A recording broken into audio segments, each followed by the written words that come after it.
당정청이 2차 긴급 재난지원금을 취약계층에게 선별 지원하기로 최종 결정했습니다. 피해가 심각한 소상공인이나 프리랜서 등을 대상으로 추석 전에 지급할 방침인데요. 누가 얼마나 받을 수 있을지 취재기자와 함께 짚어보겠습니다. 정광윤 기자 나왔습니다. 정 기자, 우선 어떤 분들이 지원을 받게 되나요?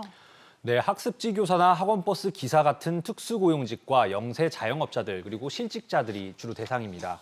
최근 2차 확산 시기에 소득이 급감한 고용 취약계층을 대상으로 2차 고용안정지원금을 주기로 했는데요.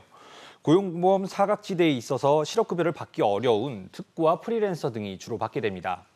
1인당 200만 원 수준으로 1차 지원 당시 150만 원 수준에서 더 늘어날 것으로 전해지고 있습니다. 네, 다른 지원도 있습니까? 네, 기초수급자 등 저소득층을 대상으로 긴급 생계비를 지원할 방침인데요. 또 7세 미만 아동에게 지급했던 40만 원 상당의 아동 돌봄 쿠폰도 초등학생들까지 확대 지급하는 방안을 검토 중입니다. 최근 비대면 업무가 늘어난 근로자에겐 소득에 관계없이 통신비를 지급할 방안을 검토하고 있는데요. 구체적인 지원 범위는 아직 논의 중인 상황입니다.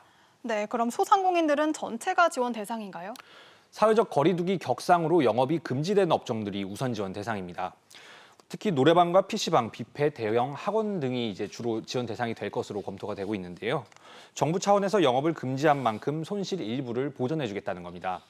기준은 매출인데요. 예를 들어서 소상공인의 경우엔 최근 신용카드 매출 감소폭에 따라서 지원 등급이 매겨지는 등의 방식입니다. 이 밖에도 대출이나 임대료를 추가 지원하고 전기료 세금 납부 유예를 확대하는 방안도 검토되고 있습니다.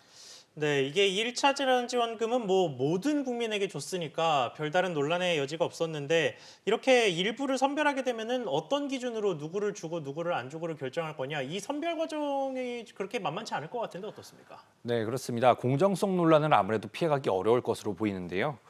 우선 지원업종에서 제외된 자영업자들도 피해가 큰 데다가 이 매출 감소를 증빙하는 과정에서 잡음이 생길 소지도 있습니다. 당정이 지원금 지급을 서두르고 있다는 점도 이런 우려를 키우고 있는데요. 최인호 더불어민주당 수석 대변인은 4차 추경이 추석 전에 국회에서 통과돼야 하므로 이번 주 중에 할 수 있는 절차는 모두 마무리할 것이라고 밝혔습니다. 네, 그리고 지원에 필요한 재원은 모두 국채를 발행해서 지원할 계획이죠? 네, 그렇습니다. 이번 2차 재난지원금 지급을 위해서 7조 원 규모의 4차 추경이 편성되는데요. 한 해 추경을 4번이나 하는 건 59년 만입니다. 말씀하신 대로 이번 추경은 전액 국채를 발행해서 나랏빚으로 충당하게 되는데요. 이에 따라 국가 부채는 846조 4천억 원에 달해 GDP 대비 국가 채무 비율이 44%에 육박하게 될 전망입니다. 네, 정 기자 잘 들었습니다.